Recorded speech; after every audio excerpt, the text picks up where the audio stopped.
మాజీ CM కేసీఆర్పై CM Revanth Reddy విమర్శలు గుప్పించారు. గద్దర్ జయంతి వేడుకల్లో సీఎం రేవంత్ రెడ్డి పాల్గొన్నారు. పొలిటీషియన్తో కొట్లాడడం సులువని, క్రిమినల్తో కొట్లాడడం అంతకన్నా సులువని, కానీ క్రిమినల్ పొలిటీషియన్తో కొట్లాడడం కష్టతరమని గద్దర్ తనతో వ్యాఖ్యానించారని సీఎం రేవంత్ రెడ్డి చెప్పారు. కీలకమైన మాట చెప్పిండు.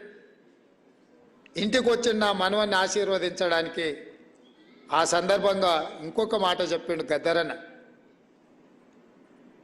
రేవంత్, జీవితాంతం గుర్తుపెట్టుకో, పొలిటీషియన్తో కొట్లాడడం సులువు, క్రిమినల్తో కొట్లాడడం అంతకంటే సులువు. కానీ క్రిమినల్ పొలిటీషియన్తో కొట్లాడడం అంత సులువు కాదు. నీ ఎదురుగున్నోడు క్రిమినల్ పొలిటీషియన్ అనుకుంటున్నావు, కాదు క్రిమినల్ అని చెప్పి కేసీఆర్ గురించి నాకు చెప్పడం జరిగింది.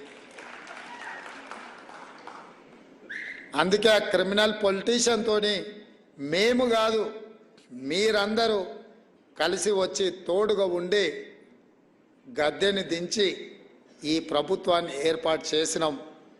ఇవాళ ఏ పని చెయ్యాలన్నా దాన్ని అడ్డుకోవాలన్న ఆలోచన తప్ప ప్రతిపక్ష పార్టీగా